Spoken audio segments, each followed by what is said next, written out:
Hey guys, welcome to Splatoon Saturday, your weekly source for all the latest on Splatoon. AMIIBO! Good morning everyone, it is post Splatoon 2 global test fire, and wow, I don't even know where to start. So I did miss 1 week of Splatoon Saturday because it was right in the middle of the global test fire, and I thought you guys would be just fine with 4 live streams of footage rather than one Splatoon Saturday. So we have a lot of awesome news, specifically one really cool thing about the gear that I'm going to go over, but let me just give you a quick summary of what happened in the test fire. So yeah, the test fire happened. I played I think 4 out of the 6 slots that were there. So I got one stream for each weapon, basically. I played the first half an hour of the weapon, and then I played the second half an hour of whatever I felt like. So you can check out all 4 of those live streams with all that gameplay by clicking on them somewhere on my channel. They'll probably be on the sidebar there. It's a big old red live on the thumbnail. And there's 4 hours of content there, so have fun. If you've already seen them, then don't worry, I do have some content remixed from that coming up, like a roller running over day 1 roller strats montage. As soon as I get the time, I'll be making that. Anyway, yeah, so I thought the test fire was great. This motion controls were a little bit weird, but I think that's mostly just getting used to. But overall, I had a ton of fun. I liked the changes to that stage, and I also liked the Muscle Forge Fitness stage. Okay, enough about the past, let's talk about the future. So there's a new character called Spiky. We've seen him before and he looks a little bit related to Spike. That's actually because he's a big fan of Spike and is his apprentice of sorts. He helps him with his work. Now Spiky is actually kind of more powerful than Spike and can do some awesome things like detaching gear from your sub gear slots and then reattaching it to other gear, which means you can get these randomly generated gear slots and then you can just strip them off of your gear and put them on other gear, so it's no longer a purely randomly generated process, which is such a lifesaver, such an amazing thing for all of you people who have played Splatoon 1 to any degree. Like, if you played ranked mode at all, you know how much of a pain the just RNG in the whole game is. It's stupid. So it won't be a 1-to-1 ratio, and judging by this picture, it looks like maybe you have to strip 8 pieces of, say, run speed up, and then you use those 8 pieces on a different piece of gear and it'll give you 1 run speed up sub, something like that. But they've definitely not confirmed the official ratios yet. But you definitely get to just strip any gear you want and save it in your inventory as these ability pieces, so you can make a little collection of all the abilities you have. And so by grinding, you should be able to get all of the abilities you want, rather than by grinding RNG, which is just stupid. There was a lot of footage released on all of the specials on one of the subs, the curling bomb, and a video for each of the weapons as well, although that weapon footage has already been released beforehand. But some interesting things about the specials were shown off, and you can check those out yourself. But I think my takeaway from these videos was on the splashdown video. They were using it to jump off of the bridge and then splash down onto your opponents below you. I was talking about this a little bit in the live stream. I was saying, what is the point of splashdown? Using it from the ground to rise up and then smash down is not so effective against opponents who know what they're doing. You know, they can see you rise up and you can actually be killed as you're heading up. Also, when you're splashing down by spawning to someone, the reason I realized that was also a little bit weird and hard to do is that the main time that you're going to use the squid jump is when you've just respawned. And when you've just respawned, you never ever have your special meter at full. That's impossible, because you lose special. Even if you have special saver, you still lose special every time you respawn.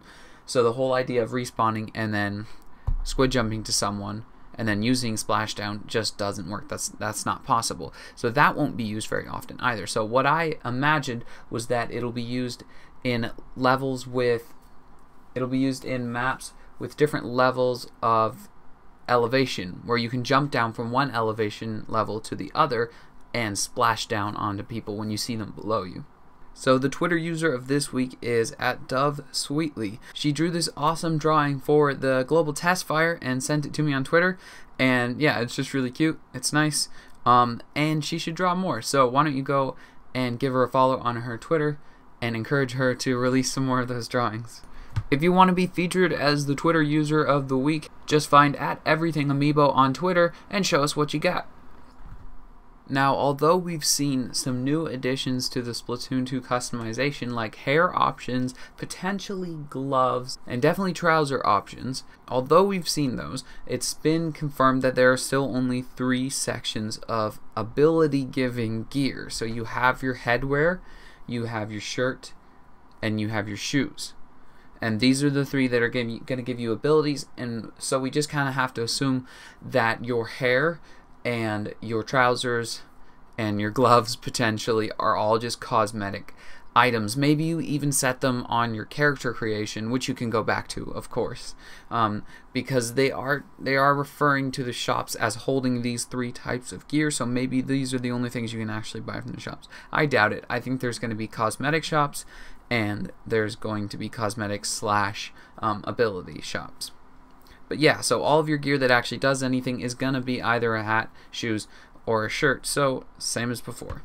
They've also confirmed that some of the abilities will be returning, not all of them, and there will be some new ones. We've already seen a little teeny tiny sneak peek of one of the new abilities, and people are saying that might be damage recovery up, like health recovery up, so when you get damaged and you got that blood on your screen, the ink on your screen, sorry kids, and it sort of recharges and you get back to full health.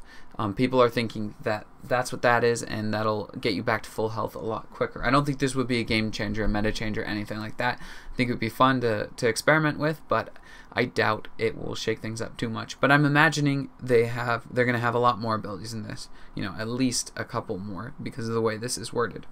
Another feature that was shown off in those videos they released just before the test fire is the curling bomb's ability to change its timer by holding it down before you release it. So just like grenades in a ton of FPS games where you hold them down, then you let it go and they have a shorter timer before they explode.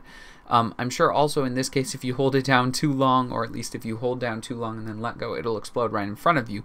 But because your own shots don't hurt you, in fact they aid you, this could actually be useful. Who knows? It certainly won't harm you, so no worries if you're scared about holding it too long like you would in COD. Leading on quite nicely from that, the highlight of the week is a video about using curling bomb for kills. And I don't just mean random curling bombs chucked everywhere, getting a couple of lucky explosion splash damage kills. I mean expertly timed, expertly aimed curling bomb destruction.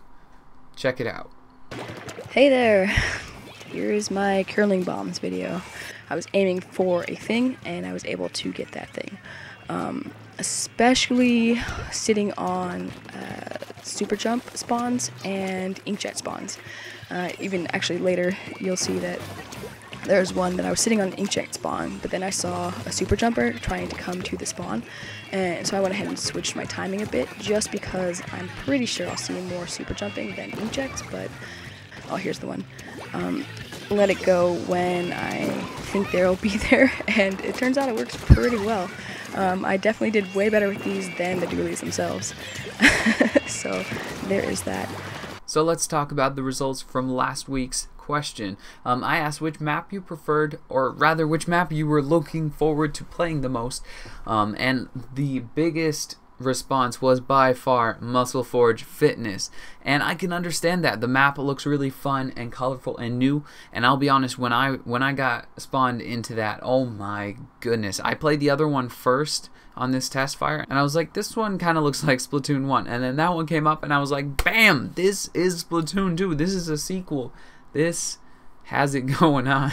But after getting really into it, after getting down to the meat of it, Muscle Forge Fitness, in my opinion, is the inferior stage.